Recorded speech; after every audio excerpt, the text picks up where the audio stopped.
Are we ready to dive into the scriptures? Let me ask a few questions so we can get our minds and our hearts focused. Teen Grace, let me ask you, how many books are in the Bible? 73 books. And how many books are in the Old Testament? 46. How many books are in the New Testament? 27. How many parts are there of the Old Testament? 4. And what's the first part? And we know this, Teen Grace. We know this. We need to know the books of Moses. Let's see if we can do this. Let's list all 5 of them. What's the first one? The second? The third? The fourth? Numbers, the 5th? Deuteronomy. And Deuteronomy was the last will and testament of whom? Moses, exactly. And by tradition, to whom did God entrust the 5 books of the Pentateuch? Moses. This is why, again, they're also called the books of Moses. So that's the first part of the Old Testament. What's the second part of the Old Testament? Historical. We're going to be able to do this, Team Grace? If you need to, you can take out your cheat sheet. It's okay. It's been a long day. So we know after the book of Deuteronomy, Moses' protege, his spiritual son, was Joshua. So we go into the historical books and we move from Deuteronomy to what book? Joshua. And then after Joshua, what do we have? Judges. And then what do we have?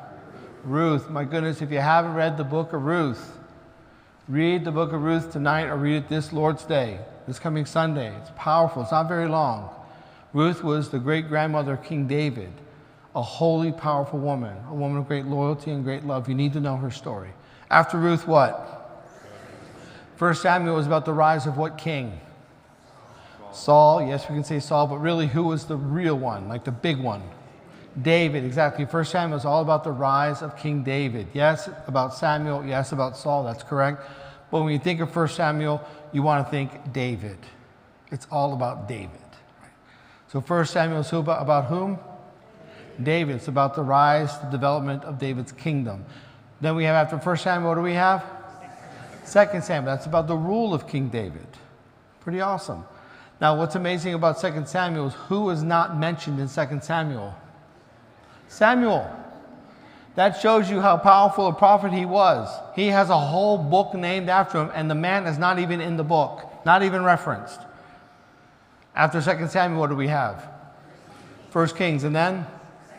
Exactly, and this is all about the rise of Solomon, and then the fall of Solomon, I should say the death of Solomon, and then the division of the kingdom. You have the north and the south, and then the 2 lines of the north and the south. And then we have our ABCs. Remember our ABCs? Well, who are the A's? Assyrians, exactly. Who are the B's? The Babylonians. Then we have C. Who's C? Cyrus of Persia, exactly. So the Assyrians come, they take the northern kingdom, bye-bye 10 tribes, see ya, never see them again. And then the Babylonians come, they take over the Assyrians. And then they take the southern kingdom, and they destroy what holy city? Jerusalem, including the temple of Solomon, the temple of Solomon. So they come, they destroy the south, they destroy the holy city of Jerusalem, they desecrate the temple, they destroy the temple, the Ark of the Covenant is lost forever. Those are the B's. And then eventually God's people are taken into exile into Babylonia. They're the B's, right? The Babylonians. God's people are taken into exile. Exile is a really nice way of saying slavery. God's people are in Babylonian exile. And then what king of Persia tells them they can go home? Cyrus. Was Cyrus of the covenant? No. Cyrus was a pagan. But God talked to him, and he said, okay, I don't know who this God is, but he says to let you guys go home, so I'm going to let you go home. And then to the great shock of everyone, what did he do? He paid for it. You want to see what people really believe? Look at where they spend their money, right? He paid for them to go home. He paid for the rebuilding of Jerusalem. He paid for the rebuilding of the temple. So Cyrus said, go home. That's 1 Kings and 2 Kings. Then what do we have? 1 Chronicles and then 2 Chronicles. That's like the great summary.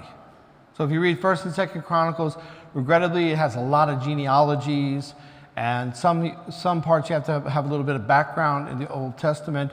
But 1 and 2 Chronicles is basically a summary of salvation history from the time of our first parents until that period, until the period of the monarchy. So, okay, 1 and 2 Chronicles. Then what do we have? Ezra, and then and Ezra and Nehemiah, they were writing during what period in salvation history? The restoration period. The restoration, because God's people were in Babylonia. Who told them they could go home? Cyrus. They came home. They got home, they got lazy. They got home, they got lazy because Cyrus was giving the cash, right?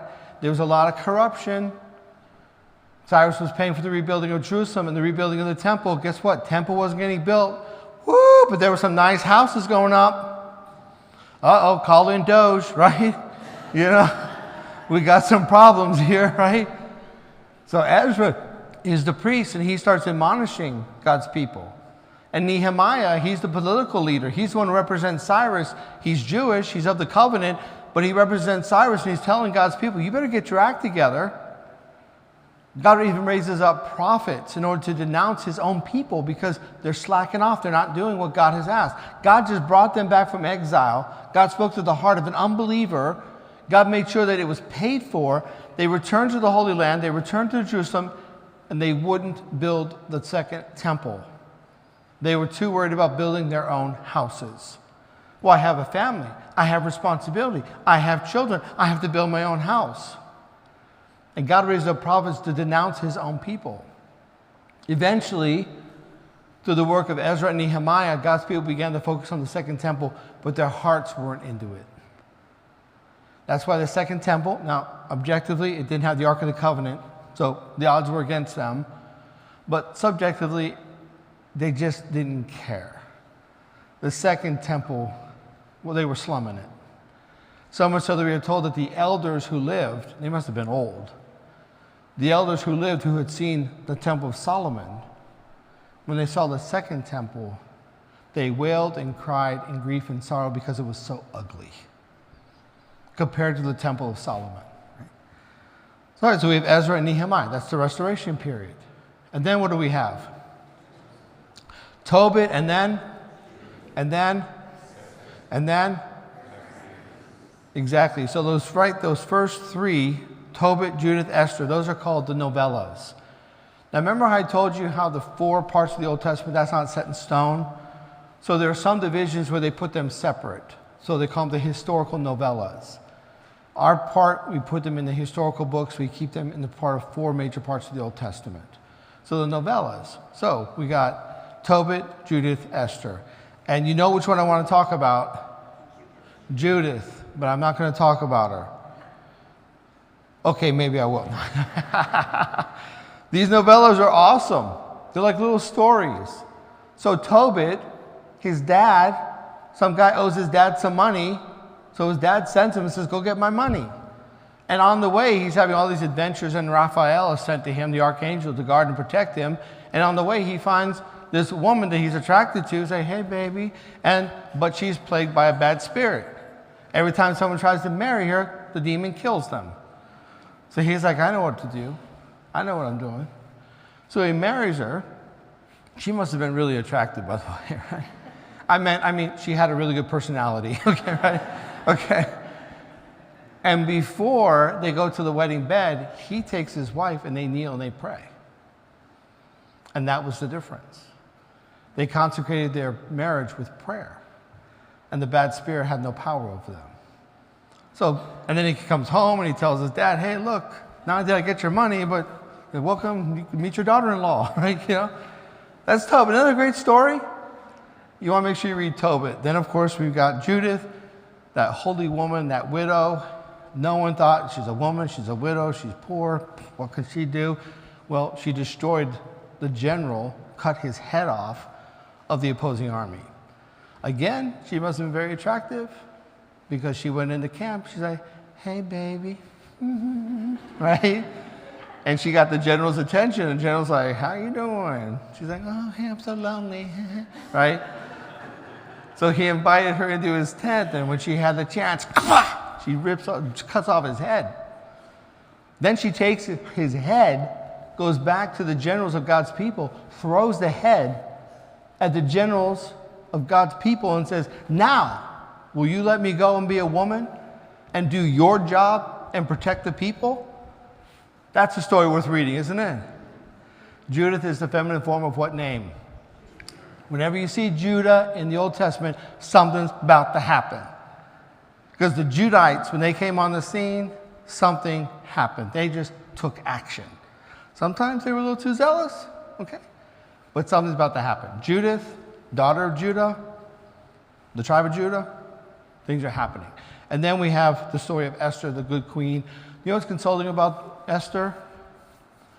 She was in an irregular marriage. She married someone outside the covenant. And a lot of people are like, she's no good. She can accomplish nothing for God's purpose. And God chose her, the one who was in an irregular marriage, outside of the bounds of his law, the one that everyone had dismissed. He chose her. And she became a redeemer of God's people.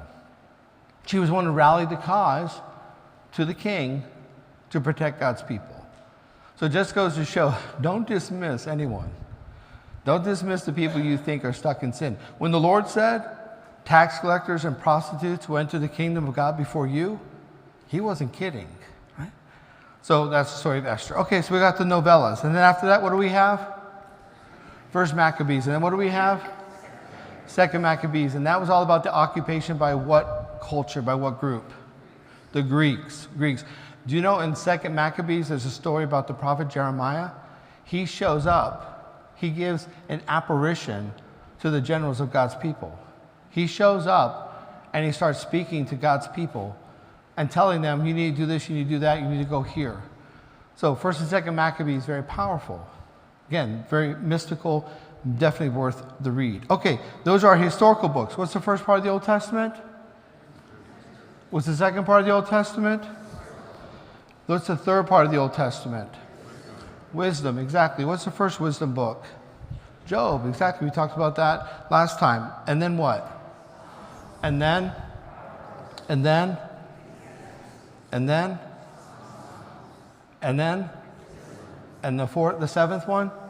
Sirach, exactly. So those are the 7 wisdom books. And we talked about those last time. And each one of them have a particular context. They can help us. It's all about the wisdom of our forebears who've walked the path of the Lord, walked the path of the living God, the Lord God, and they're passing on their wisdom to us. So they're saying, you don't have to learn by the school of hard knocks. You can learn from our wisdom. So we have the 7 books of wisdom. What's the fourth part of the Old Testament? The prophetic. Okay, you're going to need your sheet for this one, right? All right, now first, let's get the first 4 major writing prophets. We can get these 4, right? These are the ones that are favored by the church during the sacred liturgy. So we have 18 books, 16 writing prophets, 4 major writing prophets. So who's the first one? Isaiah. Who's the second one? Jeremiah. What's the third one? Ezekiel. And then Daniel. Those are the 4 major writing prophets. So if you ever go to ancient Christian churches and you see 4 prophets, usually on the 4 pillars around the altar, those are the 4 prophets you're going to see. All right, and then we have how many minor prophets? 12 minor prophets. And for those of you who were at Mass today, we of course are listening right now from the prophet Jonah. What's interesting about Jonah is, of the 12 minor prophets, Jonah is the only prophetic book that's about the prophet. All the prophetic books are about wisdom and things that God is passing on to his people. Jonah tells us about his story, his life. So it's more autobiographical than any of the other prophetic books. All right, but let's go back to our list. So we have Isaiah, Jeremiah. Jeremiah has how many sequels? 2. What's the first sequel? Lamentations. What's the second one? Baruch. And Baruch was his secretary. So Baruch, Jeremiah, they wrote the book of Baruch. And then we have Ezekiel, Daniel, and then let's go through the minor prophets. After Daniel, who's the first minor prophet? Hosea. I always felt bad for Hosea. Do you remember his story? God had him marry a loose woman.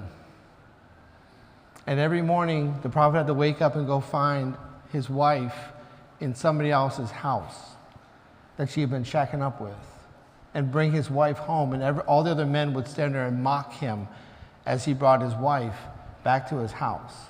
And this happened repeatedly. And the reason why God made the prophet go through that is because the prophet's life reflected the message. So God said, just as this prophet is being betrayed by his wife, so my people are betraying me. You're going to gods who cannot help you. You're committing adultery with those who cannot help you. So the prophet Hosea. Then who do we have? Joel. And then Amos. And then Obadiah. And then Jonah. We spoke about him. And then Micah. And then Nahum. And then Habakkuk. And then Zephaniah. And then Haggai. And then Zechariah. And then Malachi. So, first of all, some really great possible names for children. Wouldn't it be great if we had like a Malachi, a Haggai, and a Habakkuk, and they became like really good friends, you know what I mean? And they would like hang out. We just call them the prophets or something, right? I'm rallying the cause, okay? All right, so those are all the minor prophets. The minor prophets, you have to almost know the whole context. Usually they're very short, just a few pages, but they're addressing something in context. And so you have to make sure you understand what's going on in order to understand the context. What is the shortest book in the Old Testament? Obadiah. So one of these minor prophets. So I told you, the minor prophets are not very long. Obadiah was sent to the Edomites. The Edomites were the cousins of the Israelites. And the Edomites would always cause problems for the Israelites. And then when the Babylonians came, the Edomites didn't help protect the Israelites. In fact, the Edomites sided with the Babylonians to attack the Israelites. So God sent Obadiah to tell the Edomites, I saw what you did. I will not forget it. Brother is to support brother. Family is to support family. You have betrayed your own. So I will wipe you off the face of the earth. And God destroyed the Edomites. And he warned them through Obadiah. So you read Obadiah, you're like, whoa, okay, need to be nicer to my siblings, okay, right? Need to make sure I kind of rally the cause for my family, right? So, but again, you have to know the context in order to understand why is God speaking so harshly to the Edomites. Then you know the context, like, oh, they betrayed their kin. They betrayed the Israelites, who are their cousins. So again, we have to know the context. Make sense? All right, there it is. That's the Old Testament. Those are the 46 books of the Old Testament. And the big task for each of us is to try to understand them as best we can so we're not intimidated. People always say, oh, I'm so nervous, I'm so scared about the Old Testament. You don't have to be. You don't have to be. Just put a little bit of work into it and tell me, you're like, oh, this makes complete sense. I understand what this is saying. I understand how this applies to my life. All right, so that's the Old Testament. How many main parts in the New Testament? What's the first part? The Gospels. How many books? What's the second part? The historical. How many books? The third part? Excuse me? Letters. Okay, good. How many books? 21. How many of those were written or inspired by St. Paul? 14. What's the fourth part of the New Testament? Apocalyptic. Well, how many books? There you go. Good. That's 27 books in the New Testament.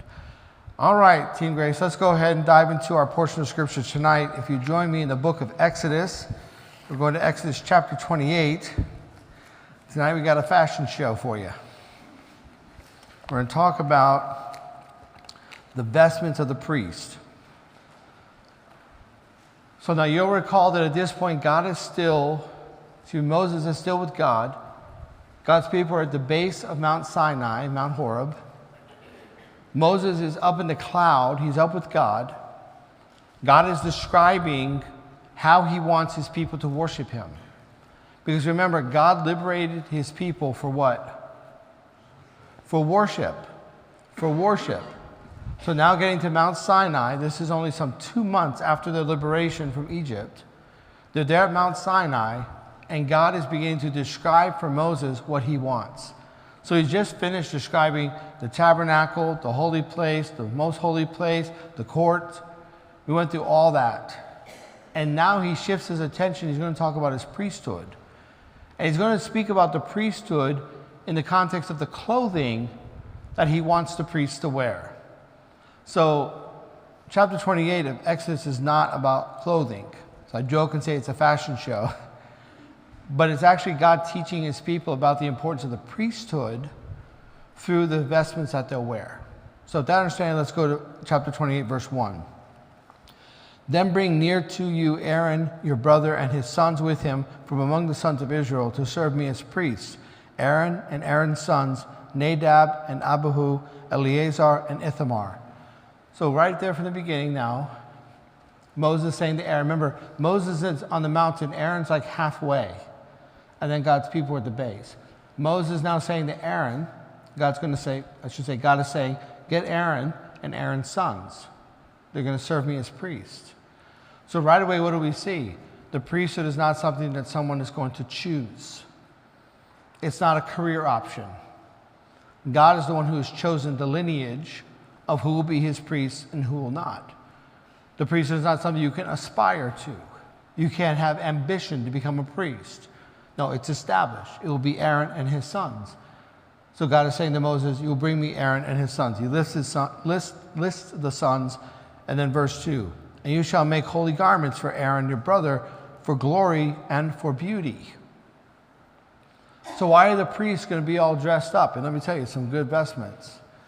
There's a lot of work that's being demanded for a nomadic people. Why are they being called to make these vestments for the priests? Well, we're being told right here, for glory and for beauty. The glory of God and for beauty. What's the purpose of beauty? It provokes God's people to worship him. You see something beauty in your heart is elevated. So why are these vestments being done? For the glory of God and for beauty, for the building up, the inspiration of God's people. Verse 3, you shall speak to all who have ability, whom I have endowed with an able mind, that they make Aaron's garments to consecrate him for my priesthood. So here we're saying, God is telling Moses, you're going to go and you're going to pick these people, and I'm going to give them the skills. So already that tells us that not only is God choosing his priests, God's actually going to raise up artisans in order to accomplish what he's saying, so that his priests will be dressed appropriately, dressed how he is describing. So already we see this massive movement of God in terms of his priests. He's going to pick them, and he's going to raise up artisans in order to have the vestments done the way he's describing. Verse 4, these are the garments which they shall make: a breastpiece, an ephod, a robe, a coat of checkerwood work, a turban, and a sash. They shall make holy garments for Aaron your brother and his sons to serve me as priests. So these are now the vestments we're going to hear about. So the ephod. The ephod has been called the most popular religious garment in the history of humanity. And the sad part about it is most people who don't know about the ephod are Jews and Christians. So everyone else seems to know about the ephod except the very people within whose tradition the ephod is about. So we need to make sure we understand the ephod. I described to you before in a previous session that when King David wore the ephod, everyone was caught off guard. Why is he wearing the ephod? Because they understood that is the garment of the high priest. Why is the king wearing the ephod? That had a power, a symbolism, an authority that did not belong to the king. And of course, you know, with King David, what was he telling us? Yeah, he's not a son of Aaron. He's not a priest according to the order of Aaron. He's a priest in the order of Melchizedek. He's like, well, I'm a priest. I'm going to wear this ephod. And you're just stuck in the priesthood of Aaron. But no, I'm restoring the priesthood of Melchizedek, the original priesthood. And everybody's like, what? What's he talking about? And we won't know fully what King David was talking about until the Lord Jesus comes. It takes almost a whole portion of the letter to the Hebrews to explain it to us. That the order of Melchizedek is now the priesthood, not the order of Aaron. The order of Aaron, the Levitical priesthood, was a punishment imposed upon God's people. God did not want animal sacrifice. What did Melchizedek offer God? Bread and wine. Even under the Levitical law, one of the highest sacrifices and the most common sacrifice was called the Todah, the Thanksgiving sacrifice. Interestingly, it's one of the few sacrifices that Gentiles could participate in. So after the offering of bread and wine, the Gentiles could eat and drink the bread and drink the wine that had been offered. Jewish tradition said that when the Messiah would come, all the other sacrifices would stop, except the Todah, the Eucharistic, the Thanksgiving sacrifice. Has that happened? Yeah, where are the other sacrifices, right? And what sacrifice continues? The Todah. Okay, so the ephod. We need to know about the ephod. Verse 5. They shall receive gold, blue, and purple, and scarlet stuff, and fine twined linen. They shall make the ephod of gold, of blue, and purple, and scarlet stuff, and of fine twined linen, skillfully worked. It shall have 2 shoulder pieces attached to its 2 edges, that it may be joined together. And the skillfully woven band upon it, to belt it in, shall be of the same workmanship and materials, of gold, blue, and purple, and scarlet stuff, and fine twined linen. You shall take 2 onyx stones and engrave on them the names of the sons of Israel, 6 of their names on the one stone, and the names of the remaining 6 on the other stone, in the order of their birth. Okay, so what we have is this ephod, and over the shoulders will be 2 onyx stones. And on one side, 6 names of the tribes. On the other, 6 tribes, the other 6 names of the tribes. So the high priest will carry the tribes of Israel on his shoulder. So that would be represented by the 6 and the 6. Verse 11. As a jeweler engraves signets, so you shall engrave the 2 stones with the names of the sons of Israel. You shall enclose them in settings of gold filigree. And you shall set the 2 stones upon the shoulder pieces of the ephod. Again, one on one side, one on the other, as stones of remembrance for the sons of Israel. And Aaron shall bear their names before the Lord upon his 2 shoulders for remembrance. Notice that. Aaron, the high priest, will carry them on his shoulders.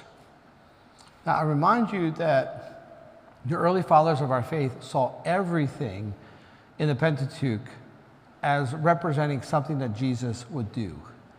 Did the Lord carry God's people on his shoulder? Yes, of course, right? It's called the cross, right? So everything that we see in the Old Covenant, the early fathers of our faith saw reflected in the fulfillment by Jesus Christ. So here the high priest would literally carry the names, the 12 tribes of Israel, on his shoulders. But wait, it gets better. Verse 13, you shall make settings of gold filigree and 2 chains of pure gold, twisted like cords, and you shall attach the corded chains to the settings. So, okay, so you got 2 lapels, like 2 shoulders, and then there's gold things coming down this way. It's like, well, why are there 2 gold chains? Oh, wait, here we go. Verse 15. Let's see, real quick. Yeah, verse 15. And you shall make a breastplate of judgment in skilled work. Like the work of the ephod, you shall make it of gold, blue, and purple, and scarlet stuff, and fine twined linen shall you make it. It shall be square and double, a span its length, and a span its breadth. So, okay, now we've got these 2 shoulder things. We've got this gold. Now there's a breastplate, and it's double. So it's like there's like a little pouch in there. So it's double, and it's this way, this way, this way, and this way. Right? It's like, what's going in there? I'm glad you asked. Watch. Okay. Verse 17, you shall set it in 4 rows of stones, and you shall set in it 4 rows of stones, a stone of sardius, topaz, and carbuncle, and shall be on the first row, and the second row an emerald, a sapphire, and a diamond, and the third row a jacinth, an agate, and an amethyst. All right, so on the breastplate, so we got this double, there's a little pouch in there, and then there's 4 rows of 3. And these are the 12 tribes. So you have beautiful, right? So you can imagine when the sun would hit it, it's all different color stones. That's why these are being selected. So when you look, it just radiates. Okay. And then, and on the 4th row, beryl and onyx and jasper, they shall be set in gold filigree. There shall be 12 stones with their names according to the names of the sons of Israel. They shall be like signets, which each engraved with its name for the 12 tribes. So again, we have the 12 tribes represented by these 12 stones. You shall make for the breastplate twisted chains like cords of pure gold. You shall make for the breastplate 2 ring signets of gold, and put the 2 rings on the 2 edges of the breastplate, on the breastpiece. So you imagine, okay, you got the shoulder, you got this, you got the breastplate, and now it's just going to be straps. So you're strapping the four corners of the breastplate, right? And they've got the little cords and stuff like that. Are you shocked that God's being this thorough? I am. He's literally describing the little circles, the little rings that connect the strap with the breastplate. And he's going into very specific detail, right? The next time someone tells you God doesn't care how you dress when you go to church, you direct them to Exodus chapter 28, right? Because based on this, I think God cares very much how we dress when we go to church, right? Okay, look. Verse 24, and you shall put the two cords of gold in the two rings at the edge of the breastpiece. The two ends of the two cords you shall attach to the two settings of filigree, and so attach it in front of the shoulder pieces of the ephod. And you shall make two rings of gold and put them at the two ends of the breastpiece on its inside edge next to the ephod. Again, it's just describing the four corners of being latched. So the breastplate of judgment isn't bouncing around. It's tight. It's on the high priest. And you'll see why. Verse 27, you shall make two rings of gold and attach them in front to the lower part of the two shoulder pieces of the ephod at its joining above the skillfully woven band of the ephod. And they shall bind the breastpiece by its rings to the rings of the ephod with a lace of blue, that it may tie upon the skillfully woven band of the ephod, and that the breastplate shall not come loose from the ephod. The favorite color when it comes to the ephod is blue. When the Ark of the Covenant is placed in the Holy of Holies, a blue cloth would be placed over the Ark of the Covenant so that no dust would fall on it. This is the biblical basis for why Our Lady's color is blue. So the blue cloth covered the Ark of the Covenant, the presence of God. Our Lady carried the presence of God, so we wear blue in her honor. So next time you wear blue and someone says, oh, Our Lady's color. And someone's like, that's crazy. Why are you saying that? Well, why don't you read the Old Testament, huh? It's right there. So the favorite color, as we're already seeing just with the ephod, is blue. And then later we're going to see it in other parts too. Blue, blue, blue, blue. It represents the skies, the heavens, the celestial reality. And this is again why in the Catholic tradition, in the New Covenant, blue is always associated with Our Lady. Verse 29, so Aaron shall bear the names of the sons of Israel in the breastpiece of judgment upon his heart. So the high priest bears the 12 tribes on his shoulders and on his heart. That means he is to work and he is to care. When he goes into the holy place to bring them to continual remembrance before the Lord. So he is always carrying the presence of God's people. The high priest, that authority is being given to him not for himself, but to represent God's people. So he literally is carrying the 12 tribes twice, their names twice, on his very person.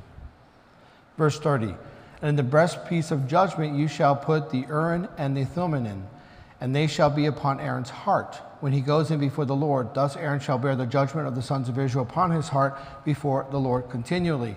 And I hope that right away you're saying, whoa, what is this Urim and Thummim?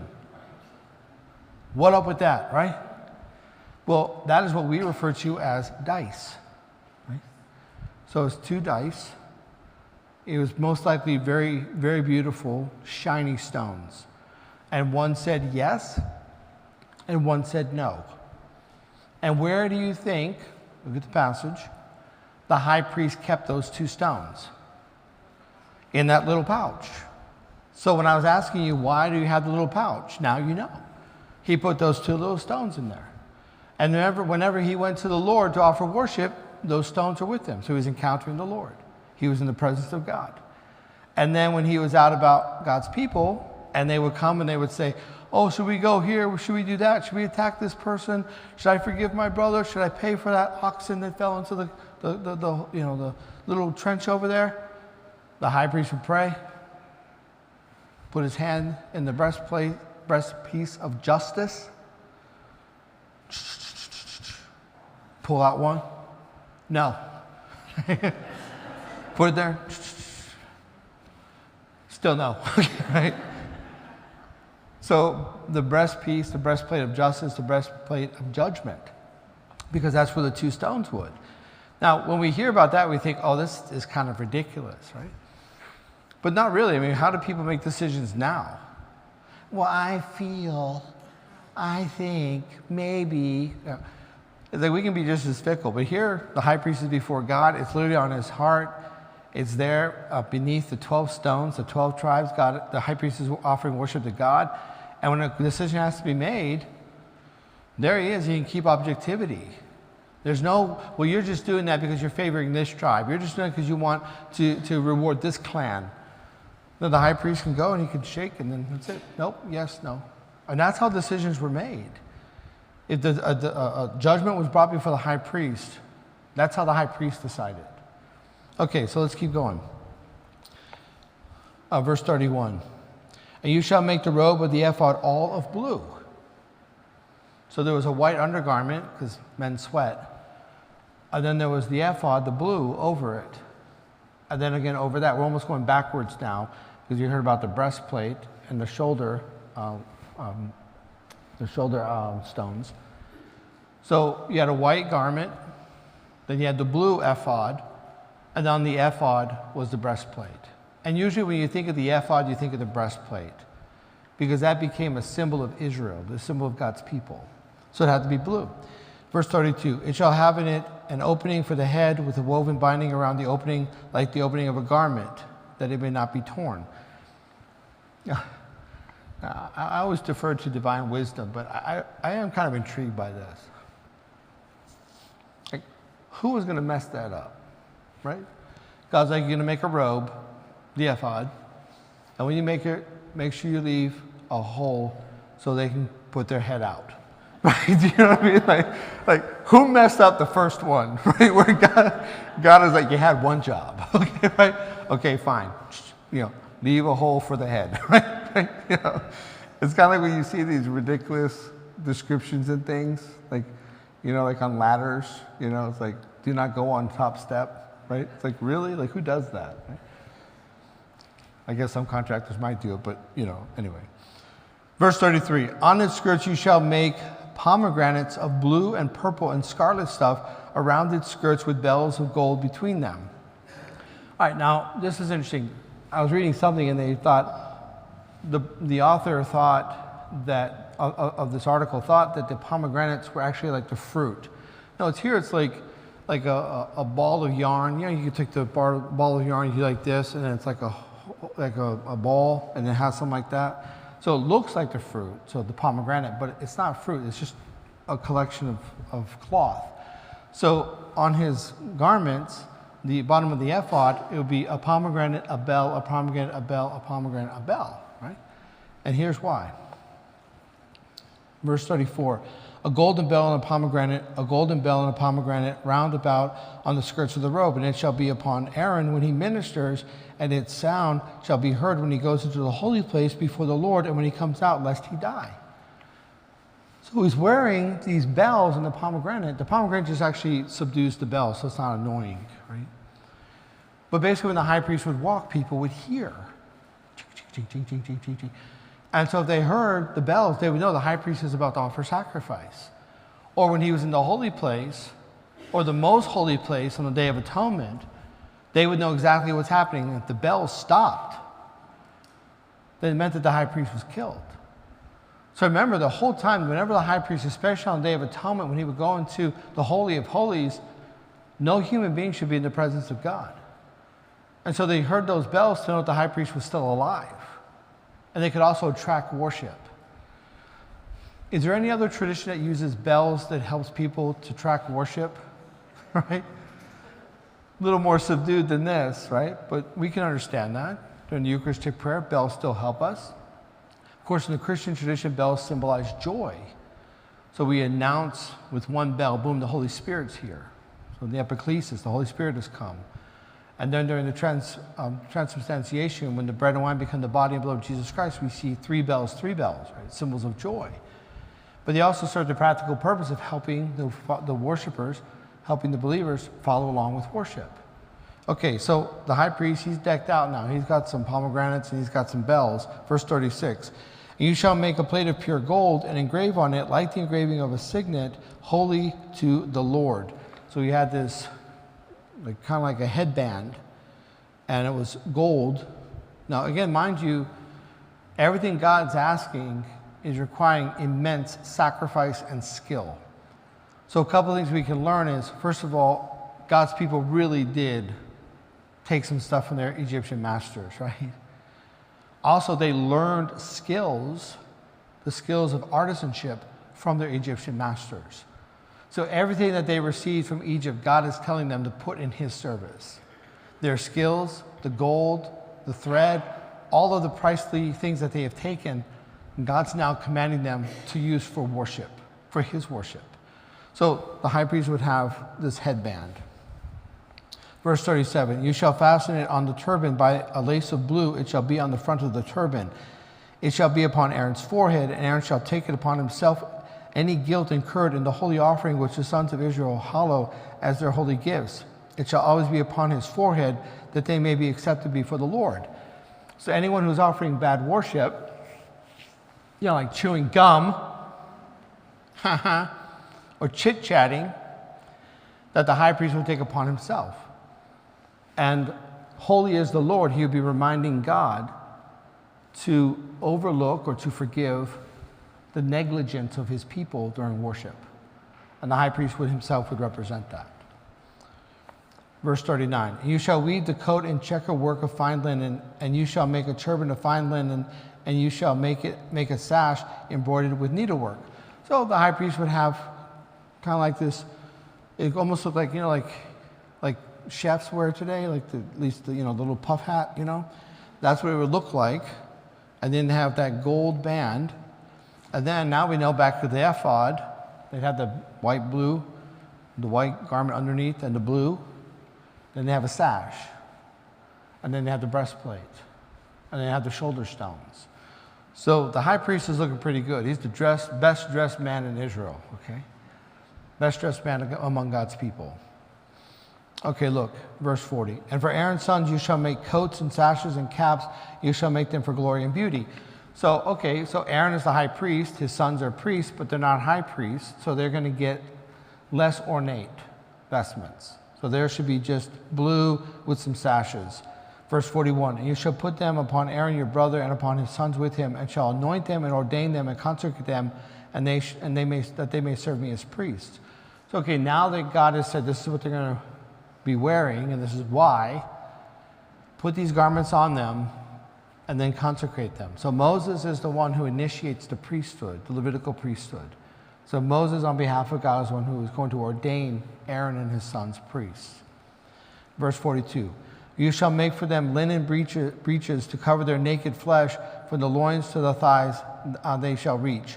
So basically they're making little breeches, so it's kind of like, the old English, you see like when the English people, what do they call them when they go to the knees?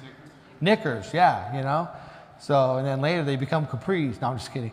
But no, like the knickers, So up until Pope Francis, that's actually what the Pope used to wear under his cassock. He would wear basically knickers, velvet knickers, white velvet knickers. So Pope Francis is like, no. So I don't know what he wears, probably like, soccer shorts or something. But here the priests had to wear it. Now this is uncommon. Remember, this is a time when it was not a regular practice that men would wear underwear. And underwear, as we know them, really didn't happen until the Industrial Revolution, just like with socks. So here it's unique that the priests are going to have to cover their loins and have these knicker-type vestments, right? And why? Well, to cover their nakedness. So because they're going to be in the presence of God. Verse 43, and they shall be upon Aaron and upon his sons when they go into the tent of meeting. All right. Notice this term now, we're going to start seeing this more often in the book of Exodus. They kind of just snuck that in there, didn't they? So the tent of meeting. What exactly is the tent of meeting? It's inside the courtyard. So remember, you have the whole courtyard, and then you have the holy place and the most holy place. And the holy place and the most holy place, the Holy of Holies, is kind of this inner tent within the courtyard.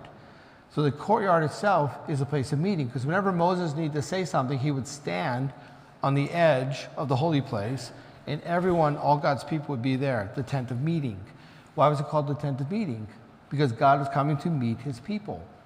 So sometimes people will take a little bit of license and they will define the tabernacle as the tent of meeting. And that's accurate, it is. But we know literally tabernacle means what? Campground. So it's a campground, right? So, and it became a verb to tabernacle, to camp out. So literally we know what it means, but yes, in its context, the tabernacle is the tent of meeting. So we now are going to begin to see this term more often in the book of Exodus. Okay, let's pick back up. Into the tent of meeting, or when they come near the altar to minister in the holy place, lest they bring guilt upon themselves and die, there shall be a perpetual statute for him and for his descendants after him. So there it is. So the priests are looking pretty good. And when I say that the priest, the high priest in particular, is the best dressed man among God's people, that's not an exaggeration. So again, these are now nomads. They've just escaped from slavery, and God is telling them they're going to use some of their best and most precious metals and resources in order to make the vestments of the priest. And in this way, God is teaching his people. So he's already told them about the specifics of the tabernacle, what he wants for that, and that's demanding enough. But then the Lord turns and says, and this is how I want my priests to be vested. In order for the priest to be vested, it's going to take a sacrifice of the entire people of God. They have to sacrifice. They have to give, both by their precious possessions, but also their talents and abilities in order to make the vestments for this high priest. And in doing this, God is teaching his people. You will honor my priests. You will honor the work of worship. You will use the best of what you have in order to allow the priests to shine. This will be for glory and for beauty. The glory of God and the beauty, which is leading God's people to prayer. So we want to definitely begin to understand this, how God sees his priests. Now this is the old covenant. Later this is going to become even more compounded when we talk about the priesthood in the new covenant. But here God is saying, these are the ones who are going to offer me worship, and you're going to have to make sure that you respect them. In fact, again, you're going to use the best of what you have in order for them to dress. What's the ultimate bottom line? Tabernacle, the holy place, the most holy place, the vestments of the priests. Worship is serious. It is to be taken very reverently and seriously. When God approaches worship, there's nothing casual about that. And so this move we have right now in our society where worship is supposed to be entertaining and euphoric and we're supposed to feel good is a complete mockery of the biblical understanding of worship. That's not how God sees worship. We're going to worship not because we want to receive something. We're going to worship because we're going to offer something. And here, just in Exodus so far, God's people are offering everything they have, all that they have brought from Egypt, all their skills that they learned in Egypt to build the place of worship and to clothe the priests of worship. And again, we just see this emphasis from God on the importance of worship. And it's going to continue. Remember, the entire book of Exodus is the account of God's freeing his people for worship. For worship. So we're going to continue to walk through the book of Exodus and trying to glean some really important principles that still apply in the new covenant, glean those important principles about worship.